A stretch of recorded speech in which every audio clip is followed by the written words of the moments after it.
নমস্কার, আমি প্রসেনজিৎ। শুরু করছি উত্তরের সংবাদ। বিস্তারিত সংবাদে যাব, তবে তার আগে দেখে নেব আজকের বিশেষ বিশেষ সংবাদ। বসন্ত পঞ্চমী তিথিতে বাগদেবীর আরাধনায় মেতে উঠল সারা শহর। স্কুল কলেজ থেকে প্রেস ক্লাব, সরস্বতী পুজো উদযাপিত হচ্ছে যথাযথ নিয়ম মেনেই। প্রথম আর্ম রেসলিং প্রতিযোগিতায় ৪৫ থেকে ৭০ বছরের প্রতিযোগীরা। সমস্ত যুব সমাজকে আর্ম রেসলিং এ আগ্রহী করে তুলতেই এই আয়োজন বলে জানালেন ওদলাবাড়ি মোহন স্পোর্টিং ক্লাবের উদ্যোক্তারা।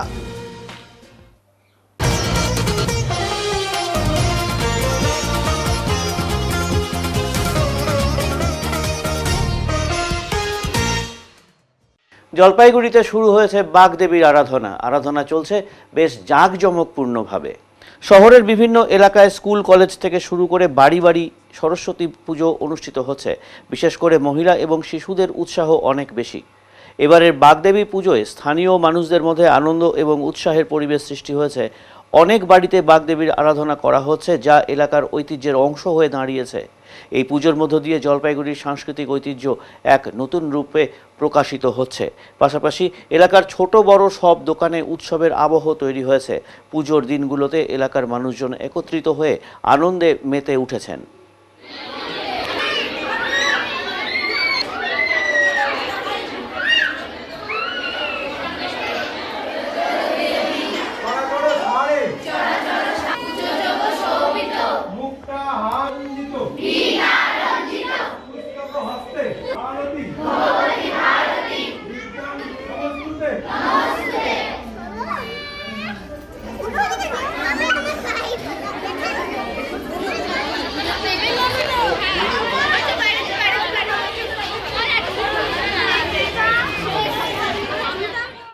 মহিলা পুরোহিতের পুজো অর্চনা ও মন্ত্রোচ্চারণের মধ্য দিয়ে সাড়ম্বরে পালিত হলো বাগদেবীর আরাধনা জলপাইগুড়ি ফণীন্দ্রদেব প্রাথমিক বিদ্যালয়ে। শহরের অন্যান্য জায়গার সাথে রবিবার বিদ্যালয়ের পক্ষ থেকেও সরস্বতী পুজোর আয়োজন করা হয়েছিল। এই পুজোকে কেন্দ্র করে স্কুল প্রাঙ্গণে বিভিন্ন প্রদর্শনীর আয়োজন করা হয়, যেগুলো দেখতে প্রচুর মানুষ ভিড় জমিয়েছিলেন। ফণীন্দ্রদেব প্রাথমিক বিদ্যালয়ের প্রধান শিক্ষক জাহিরুল ইসলাম বলেন, প্রতি বছরই আমরা সরস্বতী পুজোর আয়োজন করে থাকি, তবে এবার বাড়তি সংযোজন আমাদের মহিলা পুরোহিত। উল্লেখ্য, বিগত বছরের মতো এবারও মহিলা পুরোহিত শিখা চক্রবর্তীর মন্ত্র উচ্চারণের মধ্য দিয়ে পুজো সম্পন্ন হলো এদিন। আমরা খুবই খুশি তার এমন উদ্যোগের জন্য। এদিন পুজোর পাশাপাশি পড়ুয়ারা ভক্তি সহকারে অঞ্জলি প্রদান করে। পূজাটা তো অত্যন্ত নিয়ম নিষ্ঠার সঙ্গেই হয়। যেভাবে পুরুষ পুরোহিতরা পূজা করেন, ঠিক একই নিয়মেই পূজা হচ্ছে। এতে কোনো ব্যতিক্রম হচ্ছে না বা ঘাটতি হচ্ছে না তার জন্য। এবার পুজোর কোনো বিশেষত্ব আছে কি বিদ্যালয়ে? পুজোর বিশেষত্ব বলতে আমাদের ওই জল সংরক্ষণের উপরে একটা প্রদর্শনী হচ্ছে, আর আছে আমাদের বাচ্চাদের মন পিয়নের ব্যাগ। যে মনের কথা যখন আমাদের কাছে খোলাখুলি বলতে পারে না, তখন ওইটা একটা সুযোগ করে দিয়েছি। একটা পোস্ট বক্সের মতো বাক্স করে দিয়েছি, লেখা আছে মন পিয়নের ব্যাগ। সেখানেই ওরা লিখে মনের কথাটা জানাতে পারবে নির্দ্বিধায়। আর এই পুজোর যে এই উদ্যোগটা মহিলা পুরোহিত দ্বারা, এটা মাথায় আসলো কিভাবে বা কেন? হ্যাঁ, আমরা তো বরাবরই জানি যে পুরুষতান্ত্রিক সমাজ, যে পুজোর ক্ষেত্রে যাতে মহিলাদের প্রবেশ না থাকে, এরকম একটা চিন্তা ভাবনা অনেক ক্ষেত্রে কাজ করে। সেজন্য আমরা ভেদাভেদ না রেখে মহিলাদেরকেও এর মধ্যে নিয়ে আসি, যে আমাদের মধ্যে কোনো বিভেদ নাই। পুরুষ আর মহিলা বলে আলাদা কিছু নাই, দেবতার কাছে সবাই সমান। আমরা মানুষ তো সেক্ষেত্রে আলাদা কোনো আমাদের কাছে ওই চিন্তা ভাবনাটা কাজ করে না। নিয়ম কি রয়েছে পুজোর নিয়ম কি রয়েছে? পুজোর যেমন নিয়ম যেভাবে হয় বরাবরই নিয়ম, এটা তো গতানুগতিক যে পূজার নিয়ম কানুন যেটা থাকে সেটাই যোগ্য হচ্ছে। আপনার নাম আর পরিচয়? আমার নাম জাহিরুল ইসলাম, প্রধান শিক্ষক, ফণীন্দ্রদেব প্রাথমিক বিদ্যালয়। ধূপগুড়ি প্রেস ক্লাবে সরস্বতী পুজোর উদ্বোধন করলেন জলপাইগুড়ি জেলার পুলিশ সুপার খানবাহালে উমেশ গানপাত। এবার ২১ ফুটের দেবী সরস্বতীর মূর্তি করা হয়েছে ধূপগুড়িতে। অন্যান্যদের মধ্যে এদিন উপস্থিত ছিলেন জলপাইগুড়ি জেলা পরিষদের সহকারী সভাধিপতি সীমা চৌধুরী, ধূপগুড়ি পঞ্চায়েত সমিতির সভাপতি অর্চনা সূত্রধর, ধূপগুড়ি পৌরসভার চেয়ারপারসন ভারতী বর্মন, ধূপগুড়ি মহকুমা শাসক পুষ্পা দোলমা লেপচা, অতিরিক্ত পুলিশ সুপার গ্রামীণ সমীর আহমেদ, মহকুমা শাসক আধিকারিক গেইলসন লেপচা, ধূপগুড়ি প্রেস ক্লাবের সভাপতি সঞ্জিত দে প্রমুখ। প্রদীপ প্রজ্বলনের মধ্য দিয়ে উৎসবের সূচনা করেন পুলিশ সুপার। এরপর প্রতিমার আবরণ উন্মোচন করেন মহকুমা শাসক পুষ্পা দোলমা লেপচা। প্রতি বছরের ন্যায় এবছরও সরস্বতী উৎসবকে কেন্দ্র করে নানান প্রতিযোগিতামূলক অনুষ্ঠানের আয়োজন করা হয়েছে। এদিন প্রেস ক্লাবের বার্ষিক পত্রিকা জিরো প্রকাশিত হয়। পুনর্বাসনের দাবিতে অনড় উচ্ছেদ হওয়া ব্যবসায়ীরা। পৌরসভার তত্ত্ব, মহিলাদের প্রতি কটূক্তি এবং যানজট। শনিবার গভীর রাত পর্যন্ত চলতে থাকে জলপাইগুড়ি পৌরসভার ৮ নম্বর ওয়ার্ডের নয়াবস্তি মোড় এলাকায় কয়েকদিন আগে উচ্ছেদ হওয়া ব্যবসায়ীদের অবস্থান।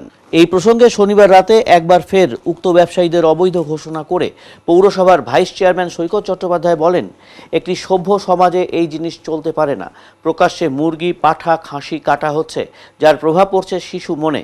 এর পাশাপাশি পথ চলতি মহিলাদের ওই স্থান থেকে কে বা কাহারা কটূক্তি করে বলেও অভিযোগ এসেছে। এই সব কারণেই নিকাশি নালার ওপর তৈরি দোকানগুলোকে সরিয়ে দিয়েছে পৌরসভা। অপরদিকে ক্ষতিগ্রস্ত ব্যবসায়ীদের পক্ষে অভিষেক রায় বলেন, ভাইস চেয়ারম্যানের অভিযোগ সত্য নয়। আমরা 6 বছর ধরে এই স্থানে ব্যবসা করে আসছি। আমাদের দোকানের কোনো কর্মী এমন নয় যে মহিলাদের অসম্মান করবে। আজ উনি এটা বলেছেন, দুদিন পরে বলবেন আমরা ব্রাউন সুগার বিক্রি করি। আপনার সাথে কথা বলার জন্য অনেক চেষ্টা করছে, ওই যারা দোকান সম্পত্তি ভেঙে দেওয়া হয়েছে মুরগির, তারা পাচ্ছেন আপনাকে, মানে তাদের একটা পুনর্বাসনের জন্য অবস্থান বিক্ষোভ শুরু করে দিয়েছে। দেখুন, এগুলো এইসব মানে অবাস্তব কথাবার্তা বলে তো লাভ নেই। গভর্নমেন্ট গার্লসের সামনে ওপেন এর আগে মাংস কাটছিল, তখন ওখান থেকে সরিয়ে দেওয়া হয়েছিল।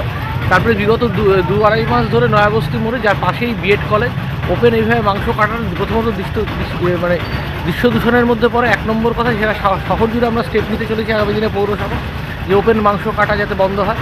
এটা হচ্ছে 1 নম্বর কথা। শিশুদের মধ্যে প্রবল প্রভাব পড়ে, মানসিক রোগে পর্যন্ত আক্রান্ত হতে পারে শিশুরা।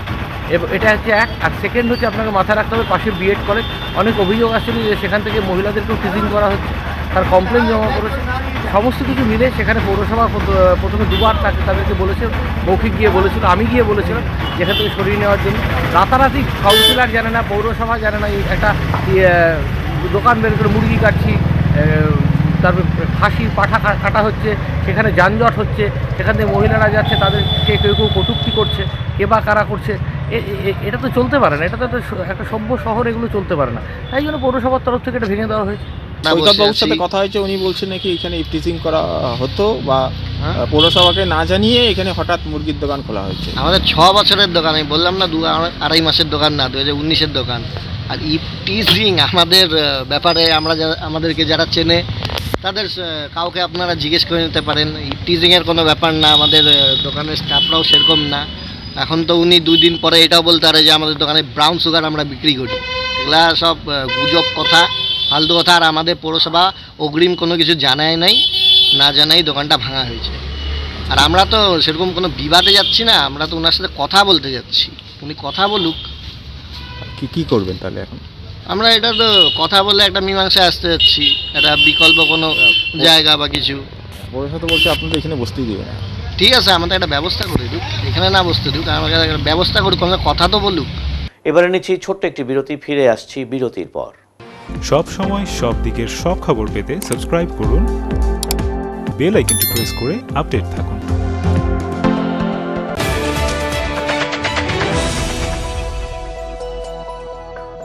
জলপাইগুড়ি পাহাড়পুর মোড়ের ওপর পেট্রোল পাম্পের পাশে রাজভবন এক এক্সক্লুসিভ বা তুলনাহীন ভবন, এই জন্য যে এই ভবনের ভেতরে যাওয়ার পর আপনাদের আবদ্ধ মনে হবে না।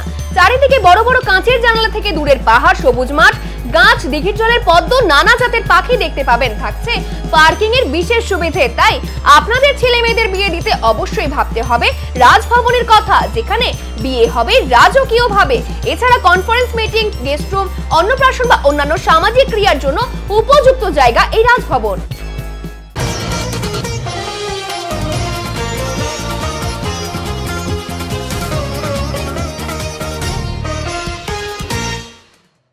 একজন মহিলার গলা থেকে সোনার হার ছিনতাই করে পালাতে গিয়ে ধরা পড়ল 2 দুষ্কৃতী। জানা গিয়েছে, এদিন বাগডোগরা পানিঘাটা রোডে বাইকে করে এসে এক মহিলার সোনার চেন ছিনতাই করার চেষ্টা করে 2 দুষ্কৃতী। মহিলা চিৎকার করতেই বাইক থেকে পড়ে গিয়ে গ্রামবাসীদের হাতে ধরা পড়ে যায় ছিনতাইকারীরা। পরে বাগডোগরা থানার পুলিশ ঘটনাস্থলে পৌঁছে দুজনকে গ্রেফতার করে। ধৃতরা শিবম কুমার ও ঋষি কুমার বিহারের কাটিহারের বাসিন্দা। পুলিশ সূত্রে জানা গেছে, লোহার অস্ত্র দেখিয়ে মহিলাদের টার্গেট করে ছিনতাই করে এই ধৃতরা। তাদের কাছ থেকে ধারালো অস্ত্র ও বাইক উদ্ধার করেছে বাগডোগরা থানার পুলিশ। আগামীকাল ধৃতদের শিলিগুড়ি মহকুমা আদালতে তোলা হবে।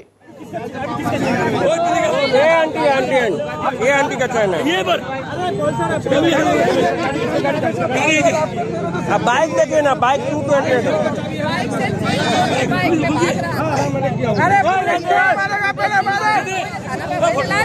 अरे थाना को फोन कीजिए, थाना को। अरे नाटक कर रहा है नाटक। বাগডোগরায় পরপর দুটি ছিনতাইয়ের ঘটনা, গ্রেফতার বিহারের দুষ্কৃতী। বাগডোগরায় পরপর দুটি ছিনতাইয়ের ঘটনায় চাঞ্চল্য। ছিনতাইকারী বিহারের দুই দুষ্কৃতীকে গণপিটুনি দিয়ে পুলিশের হাতে তুলে দেয় ক্ষিপ্ত জনতা। প্রথমে আপার বাগডোগরার বিবেকানন্দ পল্লীতে পূজা সূত্রধর নামের এক মহিলার গলা থেকে চেন ছিনতাই করে বাইক নিয়ে চম্পট দেয় ওই দুই দুষ্কৃতী। যদিও সেই চেনটি সোনার ছিল না বলেই জানিয়েছেন ওই মহিলা। তবে দিন দুপুরে এমন ঘটনায় আতঙ্কিত হয়ে পড়েন এলাকাবাসীরা।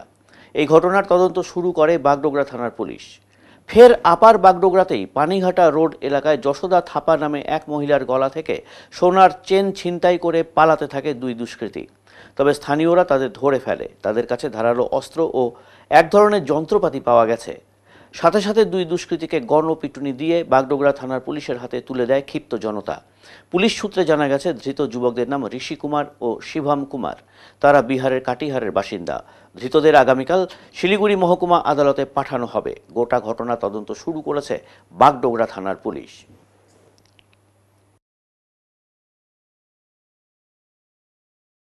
এই প্রথম ওদলাবাড়িতে অনুষ্ঠিত হলো আর্ম রেসলিং প্রতিযোগিতা। রবিবার ওদলাবাড়ি মোহন স্পোর্টিং ক্লাবের পরিচালনা এবং ব্যবস্থাপনায় এই ক্লাবেই অনুষ্ঠিত হলো একদিনের এই আর্ম রেসলিং প্রতিযোগিতা। এদিনের এই প্রতিযোগিতায় ৪৫ থেকে ৭০ বছরের মোট ৩০ জন খেলোয়াড় অংশগ্রহণ করেছে। বিজয়ীদের নগদ অর্থ ও ট্রফি তুলে দেওয়া হবে পুরস্কার রূপে। মোহন স্পোর্টিং ক্লাবের সদস্য আদিত্য মাহাতো, অখিলেশ রায়, রোহিত রায় এবং উদয় মুন্ডা বলেন, মালবাজার মহকুমায় এখনও পর্যন্ত এই ধরনের খেলা হয়নি। তাই এই খেলাকে জনপ্রিয় করতে এবং সকল যুবকদের এই আর্ম রেসলিংয়ে আগ্রহী করে তুলতেই এই প্রতিযোগিতার আয়োজন। একদিনের এই প্রতিযোগিতায় ভালো সাড়া মিলেছে। আগামীতে আরও বড় মাপের এই খেলা অনুষ্ঠিত হবে। আজকের আর্ম রেসলিং প্রতিযোগিতায় রাজ্য স্তরের ৫ জন খেলোয়াড় দায়িত্বভার সামলায়।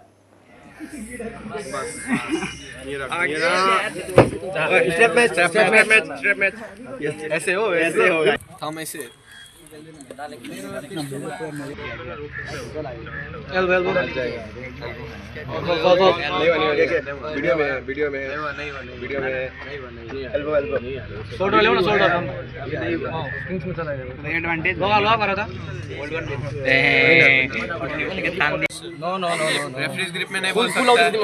रेफरीज ग्रिप में कुछ फिंगर भाई pin pin pin winner. Programme का नाम है Odlabari first arm wrestling championship 2025। तो क्या कितना पार्टिसिपेंट है अभी तक? पार्टिसिपेंट आपका 5 कैटेगरीज में टोटल, सभी में 6 करके है और बाकी के ऑडियंस है हमारे। क्या क्या प्राइस है? प्राइस आपका फर्स्ट प्राइस आपका 1000 रुपये से ऊपर है और सेकंड प्राइज आपका 500 है, 500 प्लस मेडल। और फर्स्ट प्राइज आपका 1000 रुपये से ऊपर होगा और एक ट्रॉफी होगा और मोहन स्पोर्टिंग क्लब की तरफ से सर्टिफिकेट होगा और प्लस मेडल होगा और थर्ड वाला का ब्रॉन्ज मेडल। यहाँ से जो चैंपियन होगा वो कहाँ जाएगा? यहाँ से जो चैंपियन होगा वो कहाँ तक जाएगा? कहाँ तक जाएगा? अगर हम लोग का यहाँ पे अगर एसोसिएशन बन रहा तब यहाँ से अगर हम लोग चाहेंगे तो मतलब डिस्ट्रिक्ट लेवल तक लेके जाए। এবারে নিচ্ছি ছোট্ট একটি বিরতি, ফিরে আসছি বিরতির পর। সব সময় সব দিকের সব খবর পেতে সাবস্ক্রাইব করুন, বেল আইকনটি প্রেস করে আপডেট থাকুন।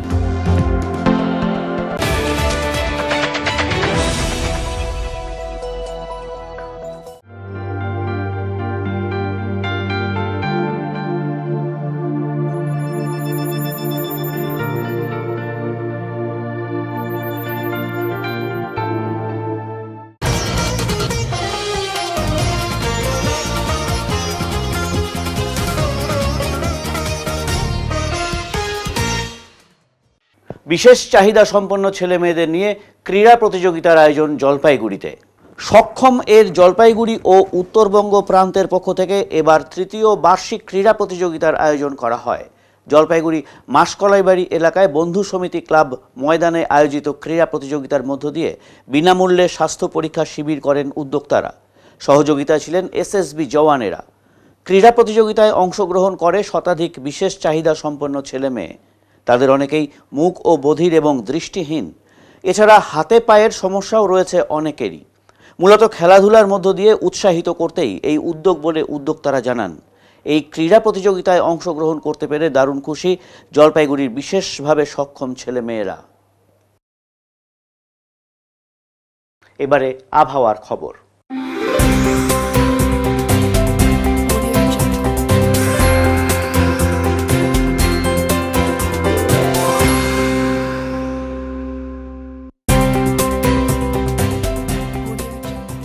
কেন্দ্রীয় আবহাওয়া দপ্তরের জলপাইগুড়ি কেন্দ্র থেকে পাওয়া তথ্য অনুযায়ী রবিবার দিনের সর্বোচ্চ তাপমাত্রা ছিল 24.2 ডিগ্রি সেলসিয়াস ও সর্বনিম্ন তাপমাত্রা ছিল 12.6 ডিগ্রি সেলসিয়াস।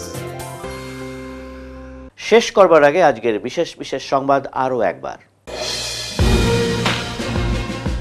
বসন্ত পঞ্চমী তিথিতে বাগদেবীর আরাধনায় মেতে উঠল সারা শহর। স্কুল কলেজ থেকে প্রেস ক্লাব, সরস্বতী পুজো উদযাপিত হচ্ছে যথাযথ নিয়ম মেনেই।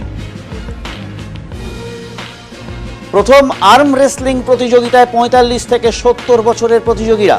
সমস্ত যুব সমাজকে আর্ম রেসলিং এ আগ্রহী করে তুলতেই এই আয়োজন বলে জানালেন ওদলাবাড়ি মোহন স্পোর্টিং ক্লাবের উদ্যোক্তারা।